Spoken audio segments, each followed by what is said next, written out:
Hello दोस्तों, नमस्कार। स्वागत है आपका सक्सेस इन हिंदी अकेडमी में। आज हम हल करने जा रहे हैं एमपी असिस्टेंट प्रोफेसर का पेपर जो 9 जून को हुआ था। तो इस पेपर को देखने के बाद आगे जो असिस्टेंट प्रोफेसर के पेपर होंगे उससे आपको ये अंदाज़ा लग जाएगा कि आजकल जो असिस्टेंट प्रोफेसर के पेपर बनाए जा रहे हैं वो किस प्रकार से आ रहे हैं, किस प्रकार से बन रहे हैं। अगर आप इस पेपर को प्राप्त करना चाहते हैं, कोई अपने मन से हल करना चाहता है, तो टेलीग्राम पर मैं शेयर कर दूंगी। टेलीग्राम का लिंक वीडियो के नीचे आपको मिल जाएगा। ठीक है, आगे बढ़ते हैं, शुरुआत करते हैं। और अगर अभी तक आपने चैनल को सब्सक्राइब नहीं किया है, पहली बार आए तो चैनल को सब्सक्राइब कर लेना, क्योंकि निरंतर क्लास आपको मिलती रहेगी।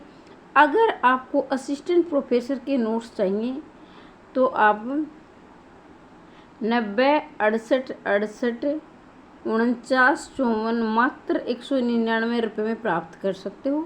आगे इसकी फीस बढ़ जाएगी, आपकी जैसी मर्जी। तो देखिए, सेज है, सुराई है, सुरा है और प्याला है। रीतिकाल का चित्रण अब करती उपरोक्त पंक्ति किस कवि की है? तो यहाँ आपको कवि की पंक्तियाँ बतानी भी, ये किस कवि की है। ऑप्शन आपके सामने है, बिहारी की है, मतीराम की है, पद्माकर की है, भिखारी दास की है। तो ये पंक्तियाँ पद्माकर की है। ध्यान दीजिए, मेरे उत्तर बताने से पहले आप सोच लिया करें और वीडियो को रोक कर अपने निशान लगा लें।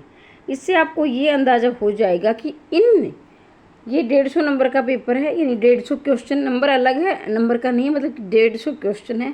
तो आप ये देखिए आपकी कितनी तैयारी बाकी है, कितनी हो चुकी। 150 में से आपके कितने क्वेश्चन ठीक हो रहे हैं। तो इस पेपर का हल करने का अलग ही मज़ा होगा। यानी आप अब कितने पानी में रहते हैं, अपने आप को रखते हैं, तो ये आपको अंदाज़ा हो जाएगा। रीतिकाल को मिस्र बंधुओं ने अलंकृत काल की संज्ञा दी। ये अलंकृत काल अंग्रेजी के किस शब्द के अर्थ में प्रयोग हुआ है? हो सकता है ये किसी अभ्यर्थी के लिए नया हो, क्योंकि ये प्रश्न बार बार ऐसा आता नहीं है। जिसने गहराई से अध्ययन किया है उसके ये प्रश्न जरूर समझ में आ जाएगा। अर्नामेंट, ऑर्नेट, अर्नामेंटल ब्यूटी। तो इसका आपका उत्तर रहेगा ऑप्शन नंबर बी। क्या है? अर्नामेंट। ये अलंकृत काल का अंग्रेजी अर्थ है। ठीक है, आगे बढ़ते हैं। रीतिकाल रचना करुणाभरण की विधा क्या है? यानी किस विधा में है? जीवनी में है, नाटक में है, आत्मकथा में? तो ये किस में है? नाटक में। ये किस में है? नाटक में। अपने निशान लगा लीजिए। सेनापति के गुरु का क्या नाम है? नागभट्ट है, गंगाधर है, नाभादास दास है। तो हीरामणि दीक्षित क्या है? ये सेनापति के गुरु का नाम है। देखो भाई, ये प्रश्न जो आप मेरे नोट्स लोगे उसमें बहुत से, ये मैं कह रही हूँ कि लगभग आपको 100 से प्लस क्वेश्चन उसमें मिल जाएंगे। 100 से ज़्यादा उसमें मिल जाए। ज़्यादा तो मैं नहीं कहूँगी, ज़्यादा भी है, लेकिन 100 से ज़्यादा तो मैं गारंटी लेती हूँ कि उसमें आपको मिल जाएंगे। अगर आप लेना चाहें तो आपकी मर्जी है। निम्नलिखित में से कौन चिंतामणि के भाई नहीं थे? तो देखो, भूषण है, मतीराम है, जटाशंकर है। तो ये मेरे नोट्स में बिल्कुल ये दिए गए हैं, ये सारे प्रश्न ये जो मैं बता रही हूँ। ये कृपाशंकर ये नहीं थे चिंतामणि के भाई, बाकी तीनों चिंतामणि के भाई थे। पल्लव की काव्यकृति की प्रकाशन का दृष्टिकोण से सही क्रम कौन सा है? तो ये तो आप वेरी आईएमपी लगा रहे, बहुत बार परीक्षा में आया है। इतनी बार, जितनी बार कहूँ तो हर पेपर में आपको तकरीबन, अगर मैंने 10 पेपर देखे ना, 10 में से कम 7-8 पेपरों में ये मिला ही मिला है। तो इसका क्रम आप अवश्य यह ध्यान रखेंगे। तो इसका रहेगा ऑप्शन नंबर ए। पहले आएगा पल्लव, फिर गुंजन, फिर युगांत, ग्राम्य, लोकायतन, ये सारे आ जाएंगे।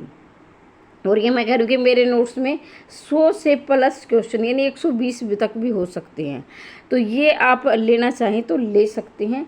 निम्न कवि और उसकी कृति की दृष्टि से कौन सा युगम सम्मिलित नहीं है? माखनलाल चतुर्वेदी, हिमकृष्णी, बालकृष्ण शर्मा, नवीन, उर्मिला, नरेंद्र शर्मा, प्रवासी के गीत, सुभद्रा कुमारी चौहान, अपराजिता। तो इसमें क्या है? अपराजिता ये सुभद्रा कुमारी चौहान की नहीं है। बाकी माखनलाल चतुर्वेदी की हिमकृष्णी क्या है? प्रथम रचना है। हिमकृष्णी माखनलाल चतुर्वेदी की 1943 में लिखी गई थी। फिर ये बालकृष्ण शर्मा, नवीन की उर्मिला और नरेंद्र प्रवासी गीत, ये सारे सम्मिलित है, ये नहीं है। आगे बढ़ते हैं। प्रगतिवाद के संदर्भ में कौन सा कथन सही नहीं है? प्रगतिवाद साहित्य को स्वदेशी माना जाता है। मार्क्सवादी चिंतकों ने सैद्धांतिक स्तर पर साहित्य में प्रचार का समर्थन किया, ये ठीक है। प्रगतिवादी साहित्य का बड़ा हिस्सा सिर्फ प्रचार, देखो भाई सिर्फ प्रगतिवाद ने किया, सिर्फ प्रचार का हिस्सा नहीं रहा था। उन्होंने क्या उद्देश्य यानी जो रचना लिखने का उद्देश्य था वो भी प्राप्त किया था। फिर उन्होंने मार्क्सवादी चिंतन का भी क्या है सिद्धांतों का प्रयोग किया था, ये बात सही है। प्रगति ने सौंदर्य को नए दृष्टिकोण से देखा, ये भी ठीक है, लेकिन ये गलत है, ऑप्शन नंबर सी ये गलत हो जाएगा। आगे बढ़ते हैं। तार सप्तक की भूमिका के आधार पर तार सप्तक में शामिल कवियों के संदर्भ में कौन सा कथन सही नहीं है? ये तार सप्तक में जब भी क्या है, कोई कहता है कि मैं एक वीडियो बार बार नहीं करवाता, लेकिन मेरी जो आदत है कि जो प्रश्न महत्वपूर्ण होते हैं बार बार बनते, जब भी मैं क्या है बैच यानी वो आता है परीक्षा, तो मैं ये टॉपिक जरूर करवाती हूँ, क्योंकि इस टॉपिक से प्रश्न बनते ही बनते हैं। इस टॉपिक पर मैंने ट्रिक के द्वारा वीडियो बना रखी है, वो देख लेना, किसी ने नहीं देखी है देख लेना। योजना का मूल आधार संयोग है। कविता का प्रयोग कवि से मानते हैं। उनका दावा थी काव्य का सत्य उन्होंने पा लिया है। वे अन्वेषी मानते थे। तो ध्यान देखें, कोई इसमें कोई बताएगा, लेकिन मुझे लग रहा है कि ये प्रश्न सही मतलब कि गलत है। वैसे सही बोल रही हूँ, लेकिन ये क्या है इसके अनुसार गलत है। तो देखो उन्होंने क्या है राहु का अन्वेषी माना था, राहु का अन्वेषी माना था, ठीक है।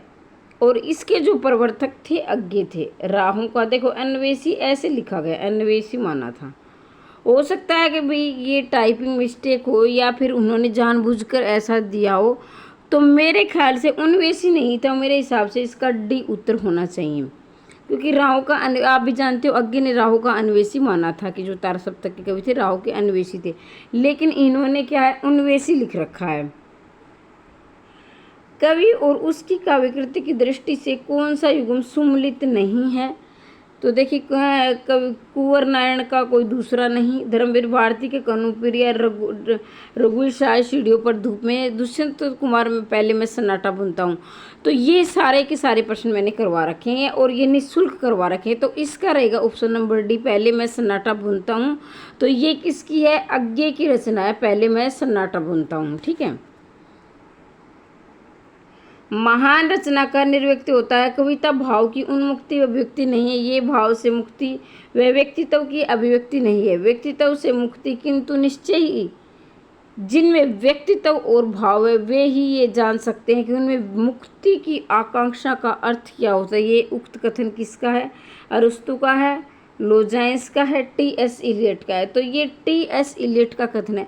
ध्यान दीजिए दोस्तों, अगर 2-3 प्रश्न इधर से उधर हो जाते हैं तो मैं इसकी गारंटी नहीं लूँगी, क्योंकि देखो भाई मानवीय भूल हो जाती है, हमारी मानवीय प्रवृत्ति है। तो ये नहीं, हाँ लेकिन इतना मैं गारंटी लेती हूँ कि इससे ज़्यादा से ज़्यादा 2-4 नंबर इधर उधर हो सकते हैं, ज़्यादा गलत नहीं होंगे, ठीक है। आगे बढ़ते हैं। देखिए भाई 12वां प्रश्न आपकी स्क्रीन पर है। अरस्तु की काव्य शास्त्री संबंधी कृति है। अरस्तु की काव्य शास्त्री संबंधी कृति है। इसमें क्या वसीयतनामा, पेरिपोत्स्की, दकनेस, रितोत्स्की। मेरे हिसाब से इसका पेरिपोत्स्की उत्तर होना चाहिए, लेकिन जो अभ्यर्थी ने जिसने किया इसका ऑप्शन नंबर 1 रखा, मुझे तो ये बी लग रहा है, ये होना चाहिए। आपके अनुसार ये कौन सा होगा? वैसे मैंने इसको गूगल पे सर्च नहीं किया, अब मुझे याद आ रहा है, तो गूगल पे आप सर्च करके देख लेना, लेकिन मेरे हिसाब से इसका बी होना चाहिए। वैसे इसने 1 रखा है। विशिष्ट पद रचना रीति सूत्र किस आचार्य का है? विशिष्ट पद रचना रीति सूत्र किस आचार्य का? वामन का, दंडी का, राजशेखर, मम्मट। तो ये क्या है? ऑप्शन नंबर ए, वामन का ये सूत्र है, वामन की ये क्या है? पंक्तियां हैं। औचित्य को काव्य दूत में सिद्धांत के रूप में प्रतिष्ठित करने वाले आचार्य हैं। आज मैं आपको एक ट्रिक बताऊंगी। देखो मैंने ज़्यादातर देखा, जहाँ तक मैंने पढ़ा है, जहाँ तक मैंने अध्ययन किया है, ज़्यादातर औचित्य जो शब्द आता है उसमें क्षेमेंद्र ही उत्तर आता है। मैं 95% कह सकती हूँ, जहाँ पर आपको औचित्य होगा वहाँ क्षेमेंद्र ही इसका उत्तर होगा। तो इसका आएगा क्षेमेंद्र, इसका उत्तर है। भरत मुनि के अनुसार जो ये मैं बातें बताती हूँ कुछ अलग हटके, जो नए अभ्यर्थी तैयारी अभी मेरे नए नए मैदान में आए हैं तैयारी करने के लिए, वो ये छोटी छोटी बातें नोट कर लें, ताकि आपको आगे तैयारी करने में, यानी आगे जो परीक्षा है उसमें आपको दिक्कतों का सामना ना करना पड़े, और ये बड़े ही काम की बात है, आपकी ज़िंदगी में काम आएंगे। भरत मुनि के अनुसार विभत्स रस का स्थायी भाव है, भय है, जुगुप्सा है, विस्मय है, उत्साह है। तो ये इसका उत्तर क्या होगा? जुगुप्सा है। ये प्रश्न तो आपने काफ़ी बार पढ़ा होगा, आपको याद भी होगा। लोकगीत को आर्य सभ्यता की वेद सूत्र किसने माना है? हजारी प्रसाद द्विवेदी ने माना है, आचार्य रामचंद्र शुक्ल ने माना है, महावीर प्रसाद द्विवेदी, डॉक्टर नगेंद्र ने। तो ये हजारी प्रसाद द्विवेदी का कथन है कि लोकगीत को आर्य सभ्यता की वेद श्रुति किसने माना है? हजारी प्रसाद द्विवेदी ने। तो ये कथन आप ध्यान करना, याद कर लेना, अच्छे प्रश्न आए हुए हैं। और इन प्रश्नों से आपको ये अंदाज़ा हो जाएगा इस पेपर से कि जो अब नए असिस्टेंट प्रोफेसर के पेपर बन रहे हो किस प्रकार से आ रहे हैं।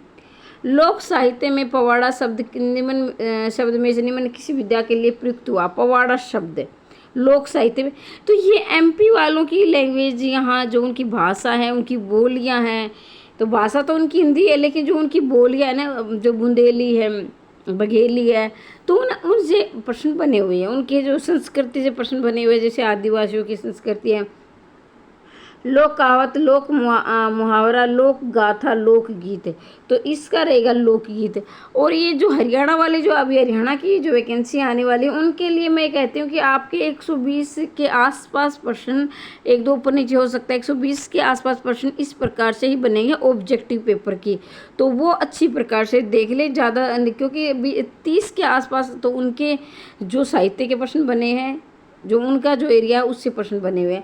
बाकी आपके 120 प्लस क्वेश्चन ऐसे हैं जो काम किए हैं आपके। मुंदेली साहित्य में नौरता निम्न में से किस प्रकार का लोकगीत है? नौरता देखिए, ऋतु गीत है, त्योहार गीत है, श्रम गीत है, यात्रा गीत है। तो देखो नौरता, हमारे यहाँ भी जो नवरात्रि की पूजा होती है तो उसको नौरता बोलते हैं, तो उसमें वो एक त्यौहार होता है, यानी एक त्यौहार के रूप में हम इसे मनाते हैं। तो ये क्या है? त्योहार गीत है।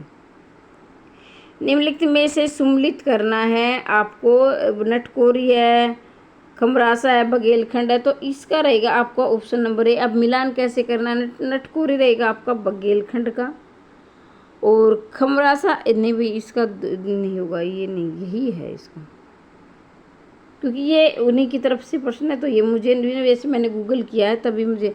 नटखोरा नृत्य क्या है? बघेलखंड का है। एक खमरासा क्या है? निमाड़ का है। मोनिया क्या है? ये है मालवा का है, माफ़ कीजिए, मोनिया है बुंदेलखंड का। मोनिया बुंदेलखंड का है, एक बार फिर से देख लें। नटखोरी किसका है? बघेलखंड का है। और मोनिया बुंदेलखंड का, मोनिया बुंदेलखंड का है, नटकोरी बघेलखंड का है। और खमरासा है, माफ़ी चाहूँगी क्योंकि इसमें खमरासा ठीक चले हुए हैं। खमरासा इसमें आपका रहेगा 4 निवाड़ का है, और माच है मालवा का। तो देखो माच इनका जो है इसका क्या है? मध्य प्रदेश का लोकगीत है, और इस लोकगीत को इन्होंने क्या है, वो अपना एक जो दर्जा देते हैं ना हमारे राज्य का, वो दर्जा मिला हुआ है, यानी इसको अपने राज्य को एक मेन गीत है, मुख्य गीत इसको माना गया है। तो एक बार फिर से देखें, नटकोरी बघेलखंड है, खमरासा निवाड़ है, मोनी बुंदेलखंड है, माच मालवा है। ठीक है, तो इस प्रकार से ये सम्मिलित होगा। ऑप्शन नंबर ए इसका उत्तर हो जाएगा। हरियाणा वाले को तो ये प्रश्न नहीं आएगा क्योंकि इसने ये पढ़ा ही नहीं है, क्योंकि उनकी संस्कृति से लिया गया प्रश्न है। लेकिन हो सकता है कि भी हम इसी आवाज़ भी नहीं उठा आ भी जाए, लेकिन नहीं आएगा तो भी कोई दिक्कत नहीं है, आएगा तो ये ज़रूर आप याद कर लें। ठोठिया या ठोठा लोकनाट्य के संदर्भ में निम्नलिखित में से कौन सा कथन सत्य नहीं है? तो देखिए, इसमें नकटोरा के नाम से भी जाना जाता है, स्त्रियों के मनोरंजन से स्त्रियों का लोकनाट्य है, ये बघेलखंड का लोकनाट्य है। तो इसका रहे, इसमें स्त्रियों और पुरुषों की मानसिकता पर व्यंग्य किया गया, तो इसमें ऑप्शन नंबर डी इसका सही उत्तर हो जाएगा। आगे बढ़ते हैं। दोहा अपभ्रंश का लाडला छंद है, ये किस विद्वान का कथन है? तो दोहा, ये आपके ये सबके जो जहीं से राजस्थान के देख रहे हो, कहीं से भी देख रहे हो, ये तो सभी के कॉमन प्रश्न है, इसको आप अच्छी प्रकार से तैयार कर लेंगे। तो ये है आचार्य रामचंद्र शुक्ल का कथन है, दोहा अपभ्रंश का लाडला छंद है। ये किस विद्वान ने कहा था? आचार्य रामचंद्र शुक्ल ने कहा था। आगे बढ़ते हैं। रणमल छंद नामक काव्य के रचनाकार का नाम बताइए। रणमल छंद नामक काव्य के रचनाकार राजशेखर, श्रीधर, मधुकर, पोंकर। बहुत ही आसान प्रश्न, बार बार पढ़ा है आपने। इसका उत्तर होगा श्रीधर छंद, माफ कीजिए श्रीधर। आगे बढ़ते हैं। 23 मिश्र बंधु विनोद के अनुसार प्रारंभिक काल की समय सीमा कहाँ से कहाँ तक है? तो देखो यहाँ प्रारंभिक काल दिया गया है। वैसे देखा जाए तो मिश्र बंधुओं के काल को आरंभिक काल कहा जाता है, आरंभिक काल। और जो प्रारंभिक काल कहा जाता है वो गणपति चंद्रगुप्त के काल को कहा जाता है। गणपति चंद्रगुप्त का आएगा प्रारंभिक काल, आरंभिक काल क्या आएगा? मिश्र बंधुओं का। अब ध्यान दें, क्योंकि बहुत सारी इस पेपर में गलतियां भी हैं, मैं कहाँ कहाँ गलती मैं बताऊंगी आपको। देखो ये गलती इन्होंने कर रखी, प्रारंभिक काल गणपति चंद्रगुप्त को कहा जाता है। तो अब क्या है, बहुत सारे अभ्यर्थी जो है आरंभिक काल और प्रारंभिक काल में कंफ्यूज रहते हैं। तो मैं आज आपका कंफ्यूज बिल्कुल दूर कर दूंगी। भाई मुझे भी याद नहीं हो रहा था, फिर मैंने किस तरह से याद किया। देखो गणपति प्रारंभिक काल, प्रारंभिक काल, ठीक है। अब है मिश्र बंधु, मिश्र बंधु आरंभिक काल। पहले आप इसको देख लें, फिर मैं बताऊंगी आपको ट्रिक। देखो यहाँ पे आया है गणपति में, यहाँ पे आ रहा है पे, और यहाँ भी पे आ रहा है। तो दोनों जगह, बाकी इनमें कोई भी क्या है वर्ण मेल नहीं खा रहा है, लेकिन यहाँ इसके वर्ण मेल खा रहे। यहाँ गणपति में पे आया है, यहाँ प्रारंभिक में भी पे आया है। तो ये याद रखें, गणपति प्रारंभिक काल, मिश्र बंधु आरंभिक काल, ठीक है। लेकिन भाई उन्होंने यहाँ से हमें क्या लेना देना, क्योंकि प्रश्न तो यहाँ पूछा गया है। वैसे इन्होंने गलती कर रखी है, मैं मानती हूँ इस बात को। देखिए इसका रहेगा ऑप्शन नंबर ए, 643 ईस्वी से 1387 ईस्वी तक क्या है प्रारंभिक काल इन्होंने माना है, ठीक है। लेकिन आगे आप प्रश्न ही इस प्रकार का आ जाए तो आप ध्यान रखेंगे। बालचंद विजाड़ भाषा दूही नहीं लगन दुजन धासा पंक्तियाँ किस ग्रंथ से उद्धृत हैं? तो पदावली, कीर्ति पताका, पुरुष परीक्षा, कीर्ति लता। ये प्रश्न बार बार आया है, मोस्ट इम्पोर्टेंट है, इसको IMP लगा लेना और अच्छी प्रकार से तैयार कर लेना। और मैं फिर कह रही हूँ, अगर आपको नोट्स चाहिए तो आप 90 68 68 49 54 पर मैसेज कर सकते हैं, प्राप्त कर सकते हैं। और ये ज़्यादातर प्रश्न मेरे नोट से ही आए हुए प्रश्न हैं। शंभु ने पदड़िया बंद का प्रवर्तक किसे कहा है? शंभु ने पदड़िया बंद का प्रवर्तक किसे कहा है? पुष्पदंत, चतुर्मुख, धनपाल, जोइंदु। तो इसका रहेगा चतुर्मुख। क्या रहेगा? शंभु ने पदड़िया बंद का प्रवर्तक किसे माना है? चतुर्मुख। और ऑप्शन क्या हल करने के बाद मुझे कमेंट करके ये बताना कि किसके कितने नंबर आए हैं, यानी किसके कितने क्वेश्चन सही है। 150 नंबर का करवाऊंगी, कमेंट करके जरूर बताओगे किसके कितने क्वेश्चन सही है।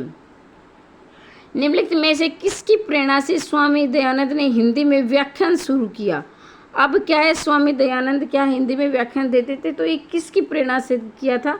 तो इसका आपका उत्तर रहेगा केशव चंद्र सेन की क्या है प्रेरणा से स्वामी दयानंद ने व्याख्यान शुरू किया था। आगे बढ़ते हैं। 27वां, हिंदी के प्रचार प्रसार हेतु नागरिक प्रचारणी सभा काशी की स्थापना कब हुई थी? तो देखो यहाँ मैंने लिख रखा है, क्योंकि ये प्रश्न देखो 14 सितंबर 1949 को तो क्या हुआ था, हमारी जो राजभाषा का दर्जा मिला था हिंदी को।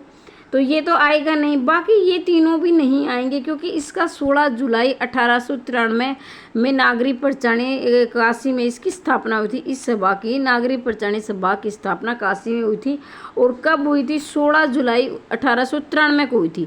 तो ये ऑब्जेक्शन वाला प्रश्न है, इसमें ऑब्जेक्शन लगेगा। ये क्या है, या तो कटेगा या सबको नंबर मिलेगा, एक ही बात रहेगी वो तो यह ध्यान देंगे। बाकी आप इसे नोट कर लेना, ये प्रश्न बार बार पूछा जाता है परीक्षा में, कोई इसे ये आ जाए तो कोई इसको गलत नहीं करेगा। आगे बढ़ते हैं। नागरी वर्णमाला को मुख्यतः कितने वर्गों में विभक्त किया गया है? भाई देखो वर्ग आते हैं तो आप सभी जानते हैं। देखो वर्ण होते हैं तो कुल हमारे वर्ण हैं तो 52 वर्ण है। TGT में आया था ये प्रश्न, मैंने प्रूफ भी दिया था, लेकिन माना ना बिना अलग बात है, उसमें भी ये क्या विवादित प्रश्न था। तो कुल वर्ण 52 है, ठीक है।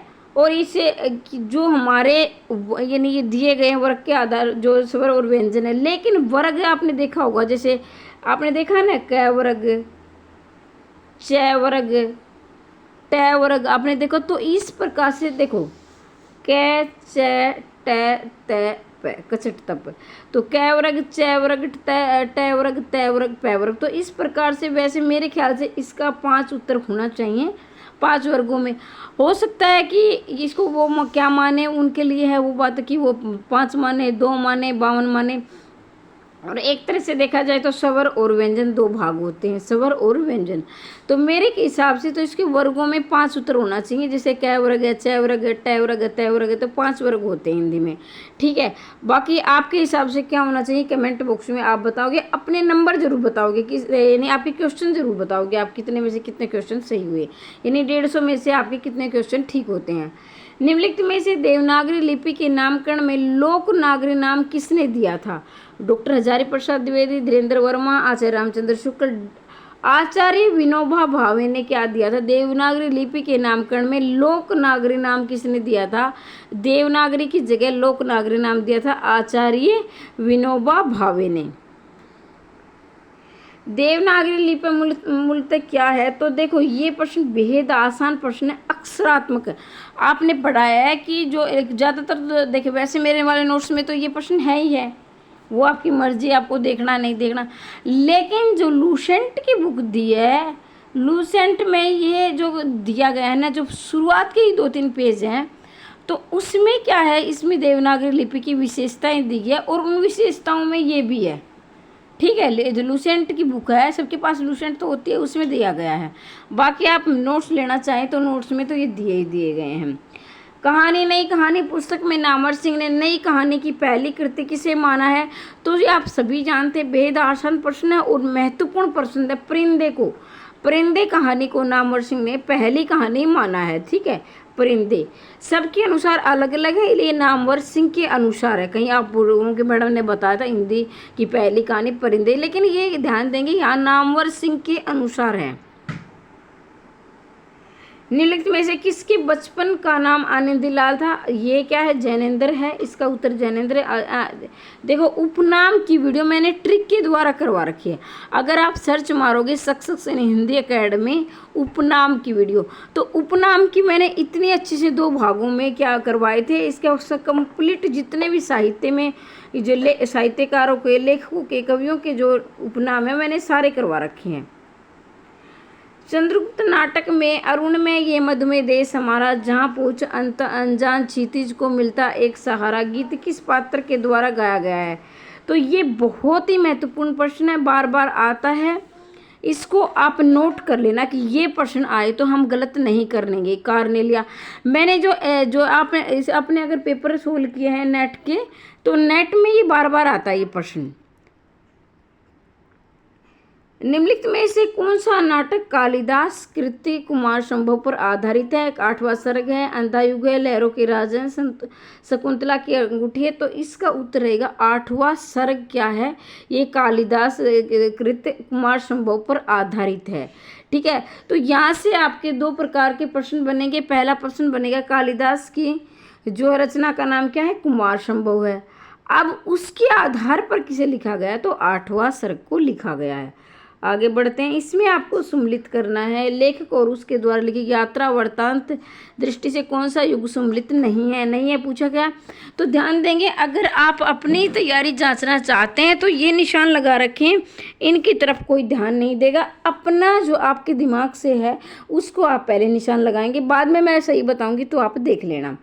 आगे एक सहसा, एक बूंद सहसा उछली, ये क्या है? यात्रा वृत्तांत, यानी हम घूमने जाते हैं। सीधे से शब्दों में बताऊं, हम कई बार घूमने गए और वो उसका हमने अपने आने के बाद विवरण किया, भी हम ऐसे से गए, ये देखा, ऐसे से हमने मनोरंजन किया, ये सब बातें उसमें शामिल होती हैं। दिनकर, देश विदेश, रामरक्स बेनबरी, सागर की लहरों, अमृता प्रीतम, 21 पत्तियों का गुलाब। तो इसमें आपका उत्तर रहेगा option number C, Ramvriksh Benipuri, सागर की लहरों पर। 36वां मध्य प्रदेश साहित्य अकादमी की स्थापना कब हुई थी? तो ये ज़रूरी नहीं है कि मध्य प्रदेश वाले इसे याद करेंगे। ये प्रश्न आपके सब में सारे, चाहे राजस्थान हरियाणा कहीं से भी ये प्रश्न आ सकता है। इसकी 1954 में और कहाँ की गई थी, भोपाल में की गई थी। भोपाल में मध्य प्रदेश साहित्य अकादमी की स्थापना हुई थी। कब हुई थी, 1954 में हुई थी। 37वां प्रश्न आपकी स्क्रीन पर, भवानी प्रसाद मिश्र की किस पत्रिका के संपादक रहे हैं। तो ये पत्रिका वाला भी मैंने वीडियो बहुत ट्रिक के द्वारा अच्छी प्रकार से, मुझे पता है कि किन किन टॉपिकों से प्रश्न आते हैं, तो वो वीडियो मैंने हर करवा रखी है, हर वीडियो और निःशुल्क करवा रखी है, अगर आपने देखी होगी तो। माधुरी वागर्थ कल्पना युगबोध, तो इसका रहेगा कल्पना। भवानी प्रसाद मिश्र की पत्रिका के संपादक रहे थे, कल्पना के संपादक थे। कौन थे, भवानी प्रसाद मिश्र। जीवन पर अब दिन रात कड़ा पहरा है, शासन है या तम का प्रभाव गहरा। ये पंक्ति किस प्रकार की, किस कविता की है। तो देखो, वीरों का कैसा वसंत, ये भी किसकी है, माखनलाल चतुर्वेदी की है। विप्लव गान, बलिपंथ, ये सारी माखनलाल चतुर्वेदी की है। कैदी और कोकिला, क्या है, कैदी और कोकिला। देखो नाम से ही प्रतीत हो रहा है भाई वो कैद में है। और कोकिल जो है, कोकिल मतलब कोयल है, तो कोयल के द्वारा, कोयल रात में का पहरा, यानी रात का समय है, कोयल कूक रही है। और जो है माखनलाल चतुर्वेदी उस समय जेल में थे, तो इन्होंने ये कविता लिखी थी, कैदी और कोकिला। तो इसका वर्णन किया गया। तो ये अगर आपने नहीं भी पढ़ा है तो भी आप उसका उत्तर सही लगा सकते हैं, क्योंकि देखो जीवन पर दिन रात कड़ा पहरा है, तो देखो कैद में होगा इंसान तभी पहरा होगा, क्योंकि वो उसके, जिसको आप अरेस्ट बोलते हो या बंधक बनाया गया है, उसे। माखनलाल चतुर्वेदी ने इनमें से कौन सी पत्रिका का संपादन नहीं किया। देखो पत्रिका से 2 प्रश्न आ चुके हैं, पत्रिका का टॉपिक है। मैं ये कह रही हूँ, मेरा ये मानना है कि जब भी आपको कोई पेपर सोल्व करें, सिर्फ उसके प्रश्न उत्तर ना देखें, ये भी देखिए कहाँ से प्रश्न आ रहे हैं बार बार। तो ये उपनाम से प्रश्न आ चुका है, गुरु से आ चुका है, और ये सारी वीडियो मैंने करवा रखी है, गुरु वाले भी, उपनाम वाले भी, पत्रिका वाले भी। तो इसमें आपका रहेगा प्रतीक, प्रतीक है, ये माखनलाल चतुर्वेदी की नहीं है, प्रभा भी है, प्रताप भी है, कर्मवीर भी है। तो प्रतीक किसकी है, तो ये अज्ञे की पत्रिका है। प्रतीक किसकी है, अज्ञे की पत्रिका है। तो ये सारे मैंने करवा रखे हैं, आप देख लेना। भवानी प्रसाद मिश्र की किस सप्तक के कवि है। देखो बार बार सप्तक से भी दूसरा प्रश्न आ रहा है, और ये सप्तक के भी मैंने करवा रखे। तो ये भवानी प्रसाद दूसरा सप्तक करेंगे, तो 1943, 1951, 1959 और 1979, ये इस प्रकार से ये 4 तार सप्तक रहेंगे। ज़्यादातर अभ्यर्थी 3 को याद करके छोड़ देते हैं, लेकिन आजकल कंपटीशन है, 4 याद करें, 1943, 1951, 1959, 1979। तो इस प्रकार से ये 4, और इसके प्रवर्तक कौन थे, अज्ञे थे। ठीक है,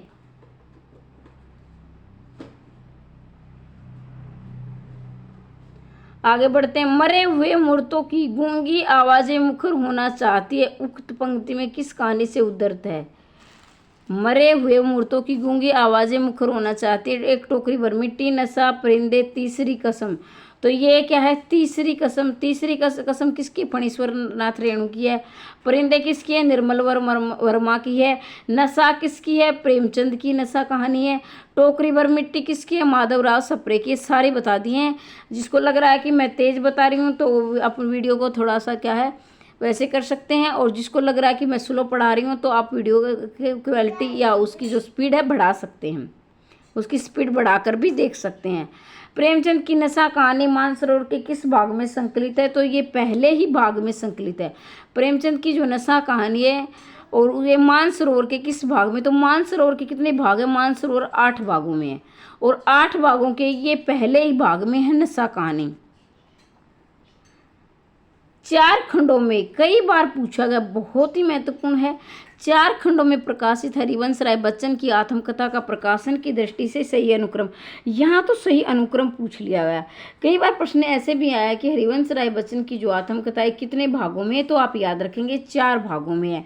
तो इसका क्रम देखेंगे, क्या भूलू के याद गुरु रह जाएगा, नीड का निर्माण है, बसेरे से दूर है, 10 द्वार से सोपान तक। तो ये क्रम आप याद कर लेना, सभी के लिए महत्वपूर्ण है। कितने भागों में है, 4 भागों में। किसकी रचना है, हरिवंश राय की रचना है, यानी किस विधा की है, ये आत्मकथा है। क्या है ये? आत्मकथा है। आत्मकथा का मतलब होता है लेखक अपने बारे में, स्वयं के बारे में लिखता है। जीवनी का मतलब होता है लेखक किसी और के, महापुरुष के बारे में लिखता है। वो कोई भी हो सकता है, अब ये नहीं कि वो हिंदी का ही होगा, अंग्रेजी का भी हो सकता है, कोई स्वतंत्रता सेनानी भी हो सकता है, उसके अपने पिताजी भी हो सकते हैं।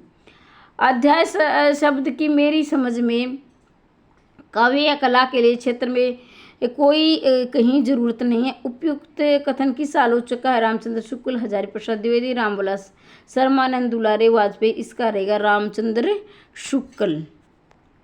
किस आलोचक ने स्वयं के बारे में कहा कि मेरा आगमन हिंदी की छायावादी कवि प्रसाद निराला पंत कविता के विवेचक के रूप में हुआ? पहले तो आप ये याद रखेंगे, छायावाद के जो प्रवर्तक थे, यानी छायावाद के जो युग प्रवर्तक थे, छायावाद को जो चलाने वाले थे, 4 थे, जिसमें निराला थे। अलग अलग विद्वानों ने अलग अलग को प्रवर्तक माना, आलोचकों ने। पंत भी थे, ठीक है, और क्या है, जयशंकर प्रसाद भी थे, महादेवी वर्मा भी थी। ये 4 इसमें मुख्य थे, बाकी और भी थे, ठीक है। तो किसने माना है? ये नंद दुलारे वाजपेयी ने इसको माना है। ये किसके कथन है? ये नंद दुलारे वाजपेयी का कथन है। वीडियो बताने को तो मैं इसके इर्द गिर्द बहुत से प्रश्न बता सकती हूँ, लेकिन वीडियो काफ़ी लंबी हो जाएगी। निम्नलिखित में से रिसालो लोकप्रिय काव्य किसका है? तो ये किसका है? शाह लतीफ़ का है। किसका है? शाह लतीफ़ का। भाषा के क्षेत्र में टै वर्ग का वर्ग किसके प्रभाव की देन है? ये किसकी है? ऑस्ट्रिक की है। और ये मैं बता देती हूँ कि टै किसका है? भाषा के क्षेत्र में टै का प्रभाव किसके प्रभाव की देन है? टै वर्ग ऑस्ट्रिक की है, ठीक है। देखो भाई, अपने प्रश्न कमेंट बॉक्स में आप अवश्य बताएंगे कि कितने में से आपके कितने ठीक हो रहे हैं। आकार बहुला बोली नहीं है, तो ये कन्नौजी, ये बहुत बार प्रश्न आया, बार बार पूछा गया है। आकार बहुला बोली नहीं है, इसको वेरी वेरी IMP लगा लेना है। ये किसकी है? कन्नौजी की है। निम्नलिखित में से बुंदेली भाषा के अंतर्गत किस बोली का समावेश नहीं है? तो ये क्या है? मेवाती नहीं है, बाकी तीनों की तीनों इसमें है। पवाली भी है, लोंदादी भी है, खटोला भी है, तो ये मेवाती नहीं है। निम्नलिखित में से मध्यकालीन अवधि के रूप में मुल्ला दाऊद की रचना कौन सी है? हरिचरित मृगावती। इसका रहेगा लोरका या चंदायन। ये इसका उत्तर हो जाएगा ऑप्शन नंबर C।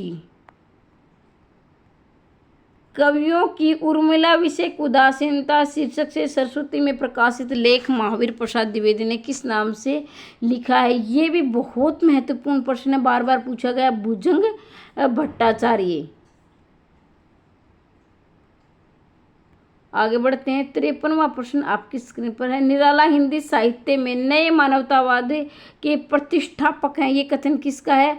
ये है रामविलास शर्मा का। देखो कथन कितने पूछे गए हैं, और कथन की वीडियो भी मैंने कम से कम 4 वीडियो मैंने कथन की डाल रखी है। अगर आज जो शुरू से मेरे चैनल से जुड़ा है उसको पता होगा कि मैंने ये सारे टॉपिक करवा रखे हैं, और नोट्स में भी ये आपको मिलेंगे। निम्नलिखित में से दिनकर की कौन सी कविता परशुराम की प्रत्यक्ष काव्य संग्रह में संकलित नहीं है? तो देखो, आप्रदम, विपत्तिका, समरशेष, अहिंसा, युद्ध। ये क्या है? विपत्तिका से लिया गया है, विपत्तिका रचना से लिया गया। और ये क्या? परशुराम की कविता काव्य संग्रह में। परशुराम की, पहले तो देखो किस प्रकार से आपको याद करना है। पहली बात तो ये किसकी रचना है? ये किसका कविता काव्य संग्रह है? ये है दिनकर का है। और ये क्या है? किस विधा का है? ये काव्य संग्रह है। पहला तो ये काव्य संग्रह किसका है? दिनकर का है। दूसरा प्रश्न बनेगा, ये काव्य संग्रह किसका है? तो ये दिनकर का है। क्या विधा है इसकी? नाटक है, उपन्यास है, तो ये क्या है? काव्य संग्रह है। और तीसरा प्रश्न इसमें संकलित नहीं है। कौन सा संकलित नहीं है? विपत्तिका नहीं है, बाकी तीनों के तीनों इसमें संग्रहित है। असाध्य वीणा जिस जापानी कथा पर आधारित मानी जाती है, उस कथा का नाम क्या है? असाध्य वीणा। पहली बात तो असाध्य वीणा किसकी रचना है? ये अज्ञे की है। ऐसे असाध्य वीणा, ऐसे अज्ञे आप याद कर सकते हैं। अब क्या है उस कथा का क्या नाम है? तो इसका है ट्रमिंग ऑफ द हार्प। ये इसका उत्तर होगा। 55 का D हो जाएगा। आगे बढ़ते हैं। 56वां विस्तृत पथ है विस्तृत पथ है मेरे आगे, उस पर ही मुझको चलना है। चीर शोषित आशाओं के संग अत्याचारों को दलना। ये पंक्तियाँ किस कवि की है? तो ये पंक्तियाँ है किसकी? मुक्ति बोध की है। तो ये भी याद कर लेना कि किस कवि से ज़्यादा पूछा जा रहा है। उन कवियों से जो भी प्रश्न आ जाए उससे ये सोच लेना कि हम इन कवियों से कोई भी प्रश्न आ जाएगा तो हम इसे छोड़ेंगे नहीं, इसको अच्छी प्रकार से याद कर लेंगे। रमेश चंद्र शाह पद्मश्री से कब सम्मानित किए गए थे? देखो मुक्तिबोध और रमेश चंद्र शाह ये दोनों ही कवि किसके हैं? मध्य प्रदेश से संबंध रखते हैं, इसलिए यहाँ से मुक्तिबोध से ज़्यादा प्रश्न बन रहे हैं। तो क्या है, ये रहेंगे 2004 में इन्हें पद्मश्री से सम्मानित किया गया था। तुलसीदास अकादमी के द्वारा किस प्रकार के विशेष कार्य किए गए हैं? पांडुलिपियों का संरक्षण, यानी जो पांडुलिपियां हैं जो प्राचीन काल में लिखी गई थी उनको संभाल कर इसमें रखा गया, सुरक्षित रखा गया है। श्री कृष्णलाल ने कितने महाकाव्य लिखे? ये श्री कृष्णलाल भी क्या है? मध्य प्रदेश से संबंध रखते हैं, इनके क्या है 15 क्या है महाकाव्य श्री कृष्णलाल की कितना है। अब देखो ये नहीं कि मुक्तिबोध भाई मध्य प्रदेश के हैं तो ये हरियाणा वालों के प्रश्न में नहीं आएगा, ये आप सभी जानते हैं, पूछे जाते हैं बार बार, राजस्थान वालों को नहीं आएगा, ऐसा नहीं है। लेकिन मैं बता रही हूँ कि ये मध्य प्रदेश से संबंध रखते हैं। हो सकता है कि आपके इसमें इसका जीवन काल पूछ लिया जाए, इनका जन्म काल पूछ लिया जाए, उसके लिए बता रही हूँ। ब्रह्म राक्षस किस प्रकार की रचना है? खंड काव्य, महाकाव्य, लंबी कविता है? लंबी कविता है। मुक्त काव्य ऐसा नहीं, क्या है? और ये किसकी रचना है? ब्रह्म राक्षस मुक्तिबोध की है। देखो मुक्तिबोध से किसने प्रश्न आए हुए हैं? मुक्तिबोध की लंबी कविता है। बुंदेली की स्वतंत्र काव्य परंपरा की वृत्तरयी किसे कहा गया? वृत्तरयी मतलब होता है विस्तार से, और लघुत्तरी मतलब होता है छोटा, और वृत्तरयी मतलब बड़ा यानी विस्तार से। तो इसका रहेगा ख्याली ईश्वरी गंगाधर व्यास। भगवती प्रसाद शुक्ल ने बघेली जनपद का प्रतिनिधित्व कवि किसे कहा है? तो इसने कहा है बैजनाथ पांडे बैजू। बैजनाथ पांडे बैजू इसका उत्तर हो जाएगा। रमा जहर कारा बांधा बघेली लोक काव्य में रकराकार था, ये क्या है? गाय, किसका? गाय का, बकरी का छोटा बच्चा। भाई मेरे हिसाब से तो इसको गाय का छोटा बच्चा होना चाहिए, ऑप्शन नंबर ए इसका सही होगा। देखो 2-3 प्रश्न इधर से उधर हो सकते हैं, क्योंकि देखो भाई ये मैं वैसे भी आयोग किस प्रश्न को सही मानता, कुछ प्रश्न ऐसे विवादित होते हैं, हो जाते हैं ना चाहते हुए भी, वो भी नहीं, आयोग भी नहीं चाहता कि हम विवादित प्रश्न दें, लेकिन कई बार विवाद हो जाता है, तो वह मैं गारंटी नहीं लूँगी मैम आपने ये नहीं बताया, ये बता दिया, ठीक है, उसकी कोई गारंटी नहीं है। 2-4 प्रश्न इधर उधर हो सकते हैं, लेकिन ज़्यादा नहीं होंगे। जो नेट से संबंधित प्रश्न आए वो आपके गलत नहीं होंगे। लोग जो मध्य प्रदेश से संबंध रखने वाले प्रश्न आ रहे हैं वो हो सकते हैं, क्योंकि हमने मध्य प्रदेश का भाई पढ़ते नहीं है ना। लोक कला एवं बोली विकास अकादमी मध्य प्रदेश संस्कृति परिषद भोपाल एवं लोक संस्कृति पर केंद्रित प्रकाशित की जाने वाली पत्रिका है। तो ये कौन सी है? चौमासा है। कौन सी है? चौमासा है। देखो पत्रिका से 3 प्रश्न आ चुके, मैं अब तक देख रही हूँ 3 प्रश्न पत्रिका से बन रहे हैं। लोक एवं जनजातीय कलाओं को समर्पित आदिवासी जनजातीय लोक संग्रहालय कहाँ है? तो ये क्या है? इसका रहेगा खजुराहो। आदिवासियों का जो संग्रहालय है, लोक कला का संग्रहालय है आदिवासियों को लोक कला का, तो वो खजुराहो है। और ये खजुराहो के मंदिर भी कहाँ है? मध्य प्रदेश में है। महाकवि निराला की कविताओं में बादल किसका प्रतीक माना गया है? तो ये नवीन चेतना का प्रतीक माना गया है। इस प्रश्न में आपको कंफ्यूज हो सकता है ध्वंस और क्रांति। तो नवीन, देखो भाई ध्वंस और क्रांति हो तो तभी आएगी तो हमारे अंदर चेतना होगी, तो ये ऑप्शन नंबर सी इसका सही उत्तर होगा। आगे बढ़ते हैं। 67वां प्रश्न आपकी स्क्रीन पर। अगर भाई किसी ने चैनल को सब्सक्राइब नहीं किया है तो सब्सक्राइब कर लेना, क्योंकि हम निरंतर क्लास हमारी चली हुई है, जिसमें हमारी पेड क्लास भी होगी, निःशुल्क क्लास भी, दोनों प्रकार की क्लास आपको मिलेगी। किसी रीति में सुकुमारता और मधुरता का अभाव रहता है, वेदर भी पांचाली गोड़िए। तो ये है गोड़ी। सुकुमारता और मधुरता का, देखो जो गोड़िए है ये क्या है, ज़्यादातर जो ओज भाषा होती है यानी वीरता की जो होती है वो होती है, जिसमें उत्साह हो, वीरता है, किसी स्वतंत्रता सेनानी को युद्ध करते दिखाई, इस प्रकार से आपकी इसी भाषा होगी गोड़िए। किस आचार्य ने समाधि, एकाग्रता और अभ्यास से उत्पन्न शक्ति को काव्य हेतु माना है? तो किसने माना है? भामह। ये इसका रहेगा आपका राजशेखर ने माना है। किसने माना है? राजशेखर ने माना है। काव्य, देखो ये क्या काव्य शास्त्र से भी कितने प्रश्न आ रहे हैं। काव्य सदय दृष्टांत प्रतिकृति हेतुवात काव्य प्रयोजन के संदर्भ में किसका कथन है? भामह, मम्मट, वामन। तो ये क्या है? वामन है। इसका ऑप्शन नंबर सी सही उत्तर हो जाएगा। यो रहीम जस होत उपकारी के संग बाटन वारे लगे जो मेहंदी के रंग प्रस्तुत उदाहरण किस अलंकार का है? तो देखो जो आया है यहाँ, वैसे तो देखा जाए मानो मनो जानो जनू, ये क्या है? उत्प्रेक्षा का उदाहरण होता है, मानो मनो जानो जनू। लेकिन जैसे भी जिस प्रकार जैसे आते हैं तो हम कहते हैं ना जैसे ये बात ऐसे नहीं है, जैसे जैसे तो ये हमने क्या उदाहरण दिया है, तो इसमें क्या है? उदाहरण अलंकार हो जाएगा। मालवा की लोक कलाएं पुस्तक के लेखक कौन है? तो ये है श्याम परमार है, मालवा की लोक कथाएं गई जो। निम्नलिखित में से कौन सी बुंदेली साहित्य की कहावत है? निम्नलिखित कौन सी बुंदेली साहित्य की कहावत है? मोल खाए न गुलगुला से परहेज, चोरी की छाव जाने, पराई थाली में घी घड़ा, उड़ो चन पुरखनों की लाव। तो ये क्या है? मेरे ख्याल से तो यही होना चाहिए,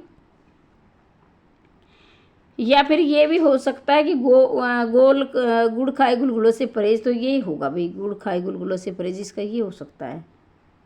आगे बढ़ते हैं। 76वां प्रश्न, 76वां हो चुका है।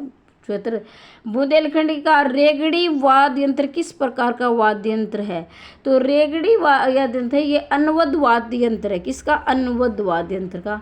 आगे बढ़ते हैं। देखो भाई 1 मिनट, हमने 73 प्रश्न कर लिए थे, 74वें प्रश्न हम आ गए थे। और फिर कह रही हूँ, अगर आपको चैनल को सब्सक्राइब नहीं किया तो सब्सक्राइब कर लेना, क्योंकि निरंतर क्लास है, इसमें निःशुल्क वाले भी बहुत सी क्लासें मिलेंगी, वहाँ भी आपकी अच्छी तैयारी होगी, और पेड वाली भी दोनों ही क्लासें मिलेंगी। डॉक्टर चिंतामणि उपाध्याय ने श्रृंगार और अंगार का बेजोड़ कवि किसे कहा है? देखो डॉक्टर चिंतामणि उपाध्याय श्रृंगार और अंगार का बेजोड़ कवि किसे? बाल कवि बैरागी को कहा है।